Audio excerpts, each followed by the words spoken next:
Alors, j'ai une image qui est au format WebP. Je vais tenter de l'amener dans Illustrator ici, mais j'ai l'impression que ça risque de ne pas fonctionner. Je vais essayer de faire ça sur le plan de travail qui reste libre là. Donc, fichier importé. Je vais chercher ici la version WebP. J'imagine que certains parmi vous ont du WebP. Format spécial pour les appareils mobiles quand on fait des applications du web. Ok, ça a l'air de fonctionner. Je fais un cliquer-glisser, ça passe. Sinon, si ça passe pas, il aurait fallu l'ouvrir dans Photoshop et l'enregistrer au format PNG, par exemple. Voilà. Mais voilà, de plus en plus, le WebP est reconnu. Il y a de ça 3-4 ans, c'était pas très reconnu. Il fallait ruser pour arriver à utiliser du WebP. Bien sûr, l'autre image, ça passera sans problème parce que c'est du PNG. Ça, c'est depuis longtemps que c'est reconnu par Illustrator, le PNG. Voilà. Et donc, l'idée, c'est d'obtenir une silhouette. L'avion, c'est déjà une silhouette chez moi, mais ici, ce n'est pas une silhouette. Et donc, on va tenter ça. En n'utilisant pas Photoshop pour bien faire. Gardons les choses simples ici. Alors, vous allez vectoriser l'image qui est sélectionnée. Vous allez dans le menu Fenêtre, Vectorisation de l'image. Est-ce que votre image est sur un fond blanc ou sur un fond transparent? Ok. Donc, je vais enclencher ici dans la vectorisation d'image que je suis allé chercher dans le menu Fenêtre, j'enclenche l'aperçu. Voilà. Et alors, il va falloir jouer sur le seuil, parce que comme je vous le disais, je n'ai pas envie ici d'avoir tout le détail, c'est juste la silhouette qui m'intéresse. Donc je joue sur le seuil, et je suis en vectorisation noir et blanc. Alors pour certaines images, il faut faire appel à Photoshop en renfort pour arriver à obtenir quelque chose de bien.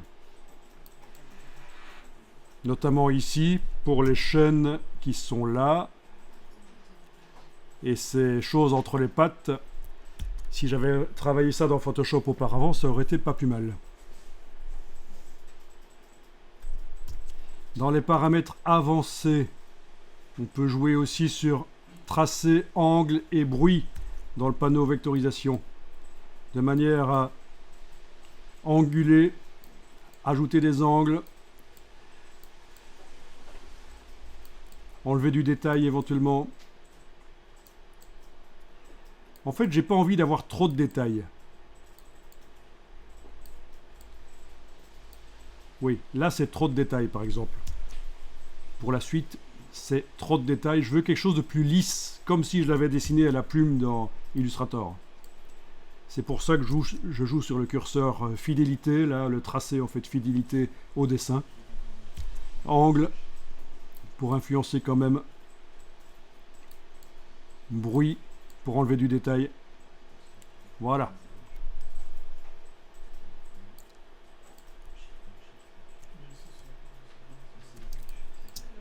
Et donc, si je vais voir dans la palette des calques, menu fenêtre, calque, on va voir que l'objet actuel qui est sélectionné, sur lequel on est en train de travailler, s'appelle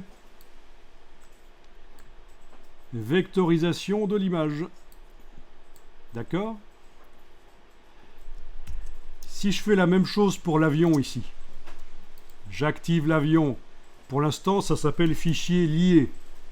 Mais dès que je vais dans le panneau vectorisation enclencher aperçu, ça s'appelle maintenant vectorisation de l'image. Voilà. Et là, je pourrais aussi jouer sur les curseurs pour enlever du détail éventuellement, mais voilà. Et le seuil. Mais pour une image qui n'avait pas de nuance au départ, le seuil ne va pas aider. Par contre, tracé, bruit peut aider. à enlever du détail éventuellement, oui.